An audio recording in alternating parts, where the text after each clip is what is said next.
தமிழகத்தில் 1.5 கோடி சிறுபான்மையினர் கடும் அதிருப்தியில் இருப்பதால் அவர்கள் ஓட்டு யார் பக்கம் திரும்பும் என்ற கேள்வி எழுந்திருக்கிறது. திமுக அரசு நம்ப வைத்து ஏமாற்றிவிட்டதால் அக்கட்சிக்கு எதிராக நாளை முதல் பிரச்சாரம் செய்ய சிறுபான்மையினர் முடிவு செய்திருக்கிறார்கள். தமிழகத்தில் வசிக்கும் பிரமலை கள்ளர், மறவர், தொட்டையநாயக்கர், Urali counter, வேட்டுவ counter, Boer, Mutharaiyar உட்பட மொத்தம் 68 சமூகத்தினர் சீர்மரபு பூர்வீக பழங்குடியினர், அதாவது டீநோட்டிஃபைடு ட்ரைப்ஸ் என்று அழைக்கப்படுகின்றனர். இவர்களுக்கு தமிழக அரசின் மூலம் TNT என்ற சாதி சான்றிதழ் வழங்கப்பட்டிருக்கிறது. தமிழக முதல்வராக எம்ஜிஆர் இருந்தபோது 1979 ஜூலை 30 ஒரு அரசாணை வெளியிடப்பட்டது.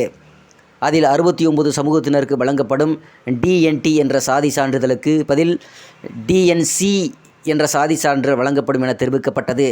இது 68 சமூகத்தினரை அதிர்ச்சியடை செய்தது. மத்திய அரசின் சலுகைகளை பெற முடியாமல் போனது.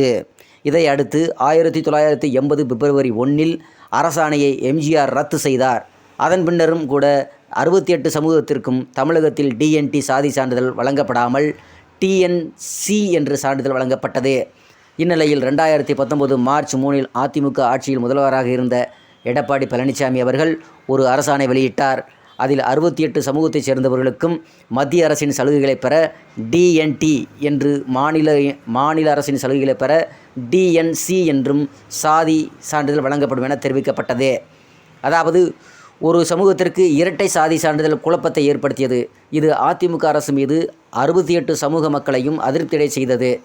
TNT என்ற ஒற்றை சான்றிதழ் வழங்க வேண்டும் என 68 சமூகத்தைச் சேர்ந்த மக்கள் கேட்டும் எடப்பாடி பழனிசாமி செவிசாய்க்கவில்லை.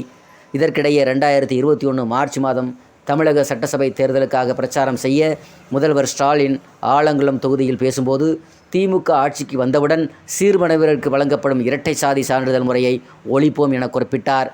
மேலும் அவர் பேசுகையில், சீர்மரபினர் ஆணையம் அமைக்கப்படும், சீர்மரபினர் பழங்குடி சமூக பொருளாதார கணக்கெடுப்பு நடத்தும் உத்தரவை மத்திய அரசு கடந்த 2020 ஆகஸ்ட் 18 பிறப்பித்தது. அதன்படி மாநில அரசு தொடர்பு அதிகாரியை எடப்பாடி பழனிசாமி அவர்கள் நியமித்திருக்க வேண்டும். ஆனால் எடப்பாடி பழனிசாமி அவர்களுடைய அரசு தொடர்பு அதிகாரியை நியமிக்காமல் துரோகம் செய்கிறது. திமுக ஆட்சிக்கு வந்தவுடன் தொடர்பு அதிகாரியை நியமிப்போம் என ஸ்டாலின் உறுதியளித்திருக்கிறார். அவர் கூறியது போல் சமூக பொருளாதார கணக்கெடுப்பு நடத்த தொடர்பு அதிகாரியை இதுவரை நியமிக்கவில்லை. சிறுபான்மையினர் ஆணையமும் அமைக்கவில்லை. இரட்டை சான்றிதழ் முறையும் ஒழிக்கவும் இல்லை.